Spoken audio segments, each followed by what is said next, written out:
जय हिंद दोस्तों। आप सभी का बहुत बहुत अभिनंदन है दिशा पब्लिकेशन के इस YouTube चैनल पर। दोस्तों मैं हूं शुभम अग्रवाल। आज बहुत ही खास विषय पर हम लोग चर्चा करने वाले हैं। जैसा कि आपको पीछे स्लाइड पर दिख रहा होगा, इंडिया बन गया है यूएनएससी का अध्यक्ष। जी हां दोस्तों, यूनाइटेड नेशन सिक्योरिटी काउंसिल यानी संयुक्त राष्ट्र सुरक्षा परिषद का अध्यक्ष बन गया है भारत। तो बहुत ही बड़ी बात हो गई है भारत के लिए भी और वैश्विक बिरादरी के लिए भी ये बहुत बड़ी बात है दोस्तों। भारत ने अभी 1 अगस्त से ही यूएनएससी की अध्यक्षता को करना शुरू कर दिया है और भारत के प्रधानमंत्री नरेंद्र मोदी जी पहले ऐसे प्रधानमंत्री बन गए भारत के जिन्हें यूएनएससी में अध्यक्षता करने का मौका मिलेगा। जी हां दोस्तों, तो बात करेंगे पूरी और जानेंगे किस तरीके से ये महत्वपूर्ण है भारत के लिए भी और पूरे वैश्विक बिरादरी के लिए क्या बदलाव लेके आने वाला है ये फैसला। जानेंगे इस पूरी बात को। दोस्तों भारत की बात करें तो भारत को 8वीं बार, जी हां दोस्तों, ऐसा पहली बार नहीं हुआ है, भारत 8वीं बार यूएनएससी का मेंबर चुना गया है, लेकिन अध्यक्ष पहली बार चुना गया। ध्यान रखिएगा, यूएनएससी में भारत जो मेंबर बन चुका है वो अस्थायी मेंबर 7 बार पहले बन चुका है। अभी 8वीं बार भारत को चुना गया है सिक्योरिटी काउंसिल के मेंबर के रूप में, लेकिन अध्यक्ष के रूप में दोस्तों पहली बार यहां पे भारत बना है। ये आपको यहां पर ध्यान रखना है। दूसरी बात दोस्तों, यूनाइटेड नेशन सिक्योरिटी काउंसिल ने दोस्तों अभी अगस्त के महीने से ही भारत को ये अध्यक्ष का पद दिया है और दोस्तों 2021 और 22 2 वर्षों के लिए भारत यूएनएससी का एक अस्थायी मेंबर के रूप में यहाँ पे कार्य करने वाला है। साथ में जो भारतीय प्रधानमंत्री हैं वो यहाँ पर अध्यक्ष के रूप में काम करने वाले हैं यूएनएससी में।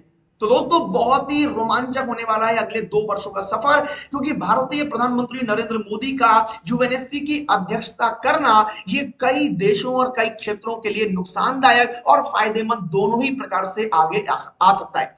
इस बात की बहुत बड़ी चर्चा है कि क्या होने वाला है यूएनएससी में, क्योंकि पहली बार भारत को इसकी अध्यक्षता मिली है। तो दोस्तों जानेंगे पूरी बारीकी से, पहले जानते हैं यूएनएससी को कि यूएनएससी क्या है और उसके बाद जानेंगे बाकी चीजों को। दोस्तों यूएनएससी की बात करें तो यूनाइटेड नेशन सिक्योरिटी काउंसिल हमारे संयुक्त राष्ट्र यानी यूनाइटेड नेशन का 6 अंगों में से एक प्रिंसिपल अंग है। यानी हमारा जो यूनाइटेड नेशन है उसके 6 प्रिंसिपल ऑर्गन है, उन्हीं में से एक प्रिंसिपल ऑर्गन हमारा कौन है? यूनाइटेड नेशन सिक्योरिटी काउंसिल है, जिसको यूनाइटेड नेशन के आर्टिकल नंबर 23 के अकॉर्डिंग दोस्तों बनाया गया था 1945 में। अगर बाकी के 5 की बात करें तो दोस्तों हमारे पास जनरल असेंबली है, ट्रस्टीशिप काउंसिल है, इकोनॉमिक एंड सोशल काउंसिल है, इंटरनेशनल कोर्ट ऑफ जस्टिस है और सेक्रेटरीट है। ये 5 और भी अलग प्रिंसिपल ऑर्गन है हमारे यूनाइटेड नेशन के, उन्हीं में से एक है हमारा यूनाइटेड नेशन सिक्योरिटी काउंसिल। दोस्तों यहीं पर बात करते हैं कि यूनाइटेड नेशन सिक्योरिटी काउंसिल किस तरीके से काम करता है, कितने इसके मेंबर होते हैं और क्या इसका चाल चलन रहता है, क्या इसका काम है, एक बार चर्चा करते हैं ताकि आपको समझ में आए। अगर बात करें दोस्तों यूएनएससी की, तो नाम से ही क्लियर है, यूनाइटेड नेशन सिक्योरिटी काउंसिल, यानी इसकी जो प्राइमरी रिस्पॉन्सिबिलिटी है, इसकी जो प्राथमिक इसकी जो जिम्मेदारी है वो है पीस यानी शांति की स्थापना करना और सिक्योरिटी की स्थापना करना। यानी पूरे विश्व में जो इंटरनेशनल पीस एंड सिक्योरिटी का जिम्मा है वो हमारी यूएनएससी के पास में है। कहीं भी अगर ऐसा होता है कि अशांति का माहौल होता है या कहीं भी कोई असुरक्षा का माहौल होता है तो यूएनएससी के लोग तुरंत मिलते हैं, बैठक करते हैं, बातचीत करते हैं और उसका कोई ना कोई सॉल्यूशन यहां पर निकालते हैं। इसके अलावा दोस्तों जो यूएन के बाकी के ऑर्गन्स हैं उनमें से केवल जो यूनाइटेड नेशन सिक्योरिटी काउंसिल है उसी काउंसिल को एक पावर, एक शक्ति है डिसीजंस लेने की, that member states are then obligated to implement under the charter. यानी कौन कौन से चार्टर के नियम लागू करने हैं, कौन कौन से चार्टर नियम लागू नहीं करने हैं, ये जो अधिकार है, ये जो पावर है, ये भी हमारी सिक्योरिटी काउंसिल के दोस्तों पास रहता है, सुरक्षा परिषद के पास रहता है। तो एक तरीके से अगर देखें सभी यूएन की जो प्रिंसिपल ऑर्गन है उसमें सबसे शक्तिशाली जो ऑर्गन है यानी सबसे कंट्रोलिंग पावर जो ऑर्गन रखता है वो हमारा यूनाइटेड नेशन सिक्योरिटी काउंसिल है, जिसका अध्यक्ष बन गया है दोस्तों भारत। अब दोस्तों सबसे इंपॉर्टेंट बात है यूएनएससी के मेंबर्स की, तो अगर बात करें तो इसके कुल 15 मेंबर्स होते हैं। यानी हमारी यूएनएससी में कुल मिला के 15 मेंबर्स होते हैं, जिसमें से 5 मेंबर होते हैं जो परमानेंट रहते हैं और 10 मेंबर ऐसे होते हैं जो नॉन परमानेंट होते हैं। इन नॉन परमानेंट मेंबर्स को हर साल नहीं, हर 2 साल के बाद चुना जाता है। हर 2 साल के बाद इनका टाइम पीरियड खत्म होता है, उसके बाद फिर नए मेंबर चुन लिए जाते हैं। अगर बात करें 5 परमानेंट मेंबर की तो सभी लोग जानते हैं चाइना, फ्रांस, रशिया, या यूनाइटेड किंगडम और यूनाइटेड स्टेट, ये 5 मेंबर हैं जो परमानेंट मेंबर रहते हैं यूएनएससी के। इसके अलावा 10 मेंबर जो होते हैं वो और चुने जाते हैं 2 साल के अपने टर्म्स के लिए, और इसी में दोस्तों इस बार भारत को चुना गया है। अगर भारत की बात करें तो 2021-22 के लिए भारत के साथ साथ इन 4 देशों को भी चुना गया है, यानी कुल मिला के 5 देशों को भी चुना गया है जो यूएनएससी के अस्थायी मेंबर के रूप में दोस्तों यहां पर रहेंगे 2 साल तक। अगर दोस्तों परमानेंट के बाद नॉन परमानेंट की बात करें तो इस समय ये 10 मेंबर हैं जो इस समय अपने यूएनएससी के नॉन परमानेंट मेंबर बन चुके हैं। इन्हीं में से एक जो है भारत है। ये सभी मेंबर दोस्तों 2021 से 22 के बीच में रहेंगे। हालांकि इनमें से कुछ ऐसे भी होंगे जो 2021 में रिटायर हो जाएंगे, जिनके 2 साल पूरे हो जाएंगे, क्योंकि दोस्तों यही होता है। जो ये 10 नॉन परमानेंट मेंबर हैं, इनको कुछ इस तरीके से अरेंज किया गया है कि प्रत्येक साल, एवरी ईयर, हर साल में क्या होता है, 5 मेंबरों का कार्यकाल खत्म हो जाता है। हर साल 5 मेंबर नए चुन लिए जाते हैं और हर साल 5 मेंबर का जो कार्यकाल है वो खत्म हो जाता है। इस तरीके से 2 साल के लिए हर साल 5 मेंबर चुने जाते हैं। टोटल मेंबर्स तो कितने होते हैं, 10 होते हैं, याद ध्यान रखिएगा। और परमानेंट और नॉन परमानेंट दोनों को मिलाकर कुल मेंबर होते हैं 15। दोस्तों जनरल असेंबली का ये काम होता है। जनरल असेंबली जो है हमारे जो यूनाइटेड नेशंस का दूसरा जो प्रिंसिपल ऑर्गन है, जनरल असेंबली, यही ये काम करता है। हर एक साल 5 नए मेंबर्स को चुन लेता है अगले 2 सालों के लिए, और इस तरीके से काम जो है लगातार चलता रहता है। अगर दोस्तों अध्यक्षता की बात करें तो यहां भी एक बात समझिए कि अध्यक्षता जो है ये हर महीने रोटेट होती है। यानी जो भारत को अध्यक्षता मिली है अभी यूएनएससी की, ऐसा नहीं है कि भारत 2 सालों तक अध्यक्ष बना रहेगा, नहीं। ये हर महीने दोस्तों क्या होती है, एक दूसरे मेंबर के पास रोटेट होती रहती है। यानी फिलहाल भारत जो है 1 महीने के लिए इसका अध्यक्ष बना है, और आगे अगर दोबारा चुना जाएगा तो दोबारा इसका अध्यक्ष दोस्तों बनेगा। साथ में बात करें तो दोस्तों एक बात और भी है, एक रूल है यूनाइटेड नेशन का, रूल नंबर 144, जो ये कहता है कि इमीडिएट री इलेक्शन नहीं होगा। यानी कोई भी अगर नॉन परमानेंट मेंबर एक बार बन गया है तो तुरंत दोबारा वो नॉन परमानेंट मेंबर के लिए नहीं चुना जाएगा। यानी अगर भारत 2022 तक इसका नॉन परमानेंट मेंबर रहता है तो 2022 में भारत दोबारा इसका मेंबर नहीं चुना जाएगा। 1 साल या 2 साल के गैप के बाद ही भारत जो है दोबारा नॉन परमानेंट मेंबर के लिए चुना जा सकता है। ये भी एक रूल है यूनाइटेड नेशन सिक्योरिटी काउंसिल का। यहीं पर दोस्तों बात करें फंक्शंस की कि क्या क्या फंक्शंस हैं हमारे यूएनएससी के, तो जैसा कि मैंने बताया कि सबसे पहला फंक्शन है इंटरनेशनल पीस एंड सिक्योरिटी। जहां कहीं भी अगर ऐसा होगा जो असुरक्षा या अशांति का भाव होगा तो वहां पर हमारा जो यूएनएससी है वो तुरंत ही सुरक्षित और शांत माहौल को बनाने के लिए एक्टिव हो जाएगा। इसके अलावा देखिए जितने भी डिस्प्यूट्स होते हैं, जितने भी झगड़े होते हैं, सिचुएशन के बेस पर, बाउंड्री के बेस पर जो इंटरनेशनल फ्रिक्शन को बढ़ावा देते हैं, तो वहां पर दोस्तों इन्वेस्टिगेट करने का काम भी यूएनएससी का ही रहता है। इसके अलावा बात करें तो रिकमेंड मेथड्स, बहुत सारे मेथड्स हैं जो adjusting such disputes of terms and settlement, यानी यूएनएससी का ये काम रहता है कि जितने भी विवाद दुनिया के देशों के बीच में हैं या और भी तमाम शक्तियों के बीच में हैं, उन विवादों का एक सेटलमेंट किया जाए, एक सॉल्यूशन किया जाए। ये भी जिम्मेदारी पूरी यूएनएससी के पास ही रहती है। दोस्तों इसके बाद बात करें तो यूएनएससी के और भी कई सारे फंक्शन है, to take military actions against the aggressor. यानी अगर कहीं पे कुछ ऐसा होता है जहां पर बहुत ही ज्यादा विवाद बढ़ गया है और बहुत ही ज्यादा उग्रवाद बढ़ गया है, तो वहां पर सैन्य कार्रवाई करना ये भी यूएनएससी के अंडर में रहता है। ये फैसला भी यूएनएससी ही करता है कि कहां पर उसको सैन्य कार्रवाई करनी है, कहां पर उसको मिलिट्री एक्शन लेना है या नहीं लेना है। इसके अलावा जितने भी इकोनॉमिक सैंक्शंस होते हैं या और भी प्रकार के सैंक्शंस होते हैं, तो उसमें सभी मेंबरों की राय से यूएनएससी ही इकोनॉमिक सैंक्शंस भी लगा सकता है, या इसके अलावा बहुत सारी चीजों को रोकने के लिए वो फोर्सली इसको प्रिवेंट भी कर सकता है, इकोनॉमिक ट्रांजैक्शंस को प्रमोट कर सकता है, प्रिवेंट कर सकता है। ये सारे काम भी यूएनएससी के होते हैं, लेकिन अल्टीमेटली इसका मोटिव एक ही होता है, शांति और सुरक्षा को बनाकर रखना। यही काम करता है हमारा यूएनएससी।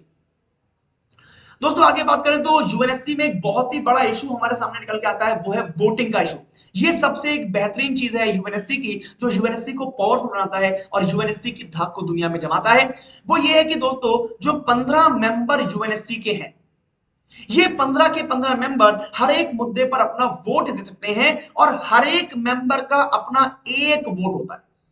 यानी 15 मेंबर के 15 मेंबर जो होते हैं उन सभी के वोट का मतलब एक ही होता है, हर एक मेंबर एक वोट हर एक बिल पर, हर एक प्रस्ताव पर दे सकता है। इसके अलावा दोस्तों एक जो बेहतरीन चीज यहां पे होती है वो ये होती है कि यहां पर एक नो वोट यानी जिसको हम नॉर्मली वीटो पावर बोल देते हैं, इस तरह का एक नो वोट यहां पे सैंक्शन होता है। उसका मतलब ये है दोस्तों कि जितने भी परमानेंट मेंबर हैं, अगर परमानेंट मेंबर में से कोई एक मेंबर भी किसी भी प्रस्ताव या बिल पर अपना वोट नहीं देगा, यानी किसी भी बिल पर मान लीजिए 14 लोग जो है वो एग्री करते हैं लेकिन एक परमानेंट मेंबर एग्री नहीं करता, तो वो बिल पास नहीं हो सकता।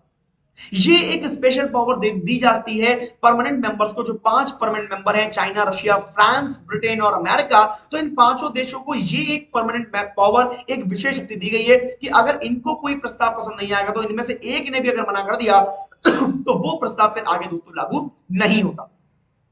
इसके अलावा बात करें तो दोस्तों किसी भी प्रस्ताव को पास होने के लिए 9 वोट मैक्सिमम चाहिए होते हैं, यानी 15 में से अगर 9 लोग यानी 9 वोट किसी भी विधेयक को मिल जाते हैं तो वो विधेयक जो है वो यूएनएससी की सभा में पास हो जाता है और उस बिल को मान लिया जाता है, उस बिल के साथ काम करना शुरू कर दिया जाता है। ये भी आपको यहां पे ध्यान में रखना होगा।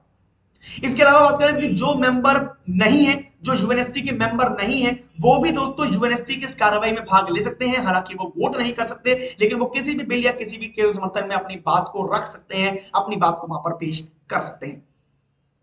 दोस्तों आगे बात करें इंडिया के बारे में, तो भारत को अभी बहुत ही बड़ी अपॉर्चुनिटी मिल गई है। हालांकि 7 बार पहले भी भारत को ये अपॉर्चुनिटी मिल चुकी है, ये उसको एक मौका मिल चुका है, अवसर मिल चुका है। अब 8वीं बार भारत को मौका मिला है। लेकिन दोस्तों ये प्रभावशाली क्यों बनाता है इंडिया को, उसकी सबसे बड़ी वजह है ये दोस्तों, जब मेंबर्स का इलेक्शन होता है तो यूनाइटेड नेशन के सभी देश क्या करते हैं, वोटिंग करते हैं कि किस देश को मेंबरशिप मिले यूएनएससी की, किस देश को मेंबरशिप ना मिले।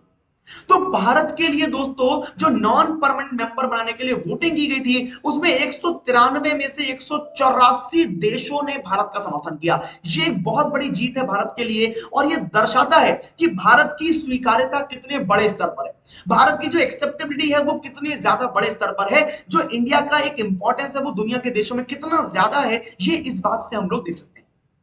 दूसरी बात दोस्तों, भारत ने एक बहुत ही बेहतरीन अप्रोच को यहां पर इंट्रोडक्शन किया है, उसका नाम है 5S।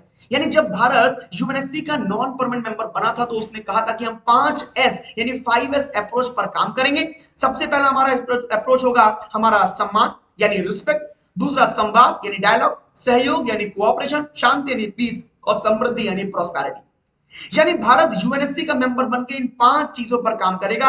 किस तरीके से दुनिया के देशों में हमारा रिस्पेक्ट बढ़े, किस तरीके से हम लोग डायलॉग दें, किस तरीके से हम लोग कोऑपरेशन करें आपस में, किस तरीके से वैश्विक शांति को हम प्रमोट करें और किस तरीके से समृद्धि को हम प्रमोट करें, इस तरह की बात भारत ने यहां पे की थी। तो ये एक अप्रोच भारत यहां पे अपनाने वाला है। सिग्निफिकेंस की बात करें तो मैंने आपको पहले ही बताया कि 184 देशों का वोट मिलना मतलब भारत की जो क्रेडिबिलिटी है उसको दर्शाता है कि कितना ज्यादा इंपॉर्टेंट अब भारत दुनिया के देशों के लिए हो गया है। भारत की क्या इंपॉर्टेंस है ये इस बात से पता लग जाती है। दूसरी बात दोस्तों, डिप्लोमेसी विद एजेंडा, यानी भारत भी अब पूरी वैश्विक राजनीति में पदार्पण कर चुका है। जो भारत पहले हिंद महासागर क्षेत्र तक ही सीमित रख पाता था अपने आप को, अब भारत एशिया प्रशांत हिंद महासागर से निकलकर पूरे विश्व में अपनी धाक को जमा रहा है। हर एक देश के साथ भारत के संबंध मधुर हो रहे हैं, यहां तक कि मिडिल ईस्ट और अमेरिका, चाइना और चाइना की बात हम नहीं करेंगे, यहां पर रशिया तक की बात करें तो सभी से भारत जो है एक तालमेल बिठा के चलता है।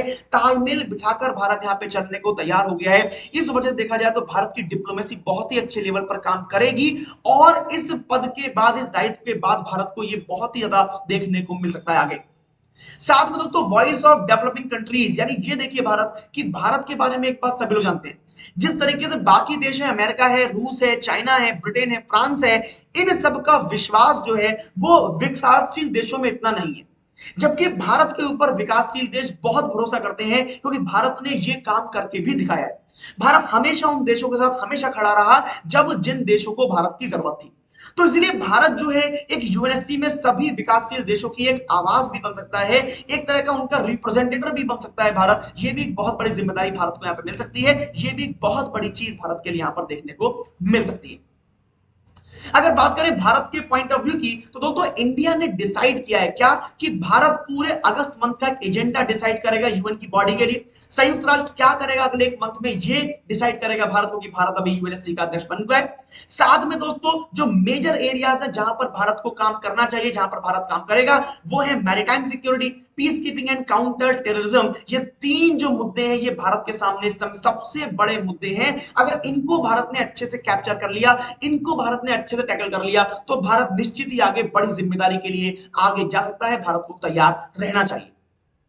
इसके अलावा दोस्तों और क्या काम हो सकते हैं भारत के, जो भारत यूएनएससी में रहकर कर सकता है, उसको भी एक बार देख लेते हैं। तो सिक्योरिटी काउंसिल ने दोस्तों अभी एक एजेंडा तैयार करा है भारत की लीडरशिप में। वो ये है कि उसमें सीरिया, इराक, सोमालिया, यमन और मिडिल ईस्ट के जो देश हैं, जहां पर इस समय अशांति फैली हुई है, जहां पर दोस्तों डेवलपमेंट बिल्कुल जीरो है, तो इस पर भारत का फोकस है। ये भारत की दूरदर्शिता को भी दिखाता है कि भारत कितने ज्यादा चीजों के बारे में सोच सकता है और कहां तक सोच सकता है। ये सिक्योरिटी काउंसिल को यहां पे दिखाया। दूसरी बात दोस्तों, इसके अलावा सोमालिया, माली और यूनाइटेड नेशन के जो इंटरिम फोर्स हैं लेबनान में, उनके बारे में भी कुछ बातें यहां पर भारत के द्वारा रखी गई। उसके बारे में भी कुछ यहां पे रेजोल्यूशन दोस्तों अडॉप्ट किए गए हैं। अभी इंपॉर्टेंट रेजोल्यूशन है जो यूएन सिक्योरिटी काउंसिल के द्वारा अडॉप्ट किए गए हैं। तो ये दिखाता है कि भारत कितनी तेजी से यहां पर काम करने वाला है। इसके अलावा दोस्तों भारत ने यहां पर एक और कॉल की है, वो है ग्रेटर इन्वॉल्वमेंट फॉर वुमेन।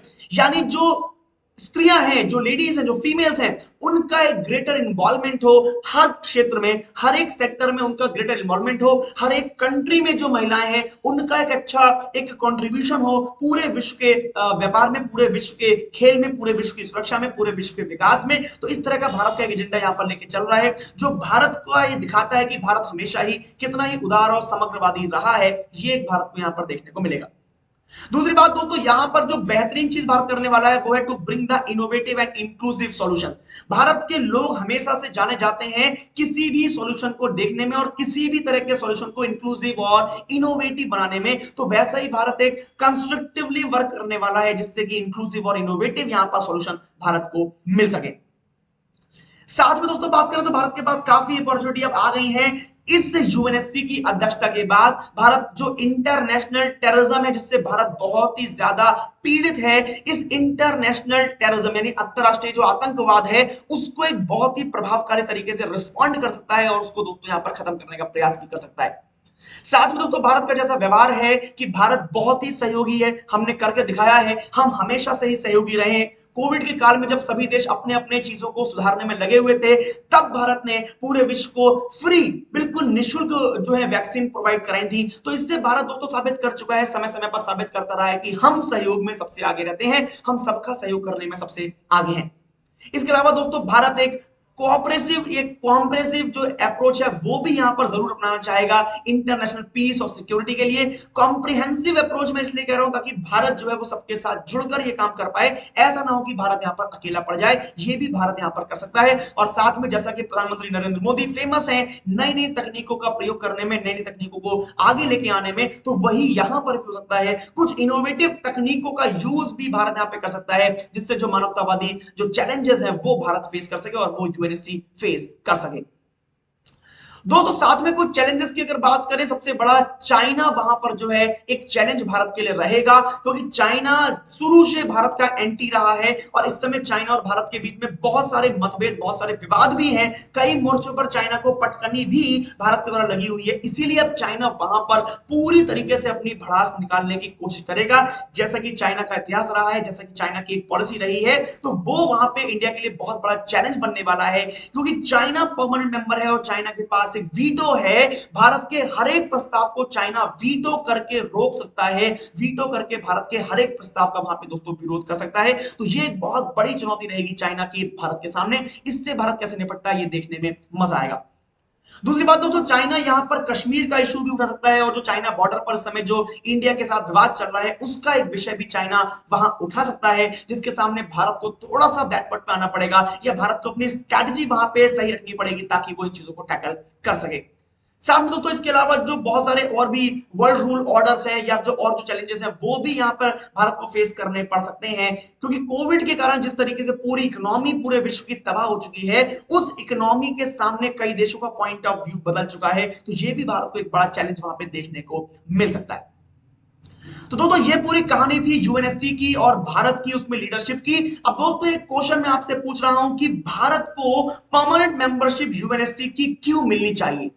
क्या भारत का ये क्लेम कि उसको परमानेंट मेंबरशिप मिलनी चाहिए, क्या ये जरूरी है, क्या ये वैलिड है? इस बात पर क्या है आपके विचार, मुझे कमेंट सेक्शन में बताइए कि किस तरह के विचार आप रखते हैं कि क्या भारत को परमानेंट मेंबरशिप मिलनी चाहिए या नहीं मिलनी चाहिए। ये क्या विचार है इसके बारे में मुझे जरूर बताइए दोस्तों।